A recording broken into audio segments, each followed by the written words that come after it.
আপনারা শান্ত হন। কালকে রাতে ইউনিয়ন পরিষদ থেকে রিলিফের চাল কে চুরি করছে সেটা আমরা জানতে পারছি। তাই নাকি ম্যাডাম? তাইলে আর দেরি করতেছেন কেন? ওই চোরের বাচ্চা চোরের নাম তাড়াতাড়ি বলেন। এলাকাবাসী বলতেছে আপনি নাকি সেই চাল চুরি করছেন। ওই চোরের কারণে ম্যাডাম আপনার বদনাম হইতেছে। ম্যাডাম একটা বার শুধু নামটা বলেন, ওই চোররে আমি নিজের হাতে শাস্তি দিব। চোর হচ্ছে শান্ত চৌকিদার। কি? চৌকিদারের বাচ্চা চৌকিদার?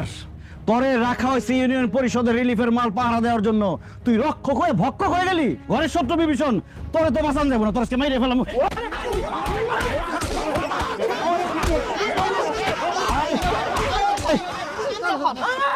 শান্ত হন।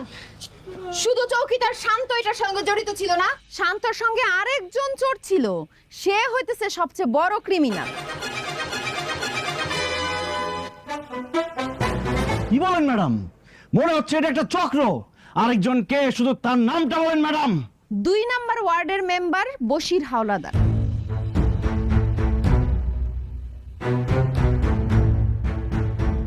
কি বলেন ম্যাডাম? 2 নম্বর ওয়ার্ডের মেম্বার তো আমি, বশির হাওলাদার। হ্যাঁ, আপনি তো আরেকটা চোর। কালকে রাতে চৌকিদার শান্তর সঙ্গে আপনি রিলিফের চাল চুরি করছেন। অসম্ভব ম্যাডাম, এটা হইতেই পারে না।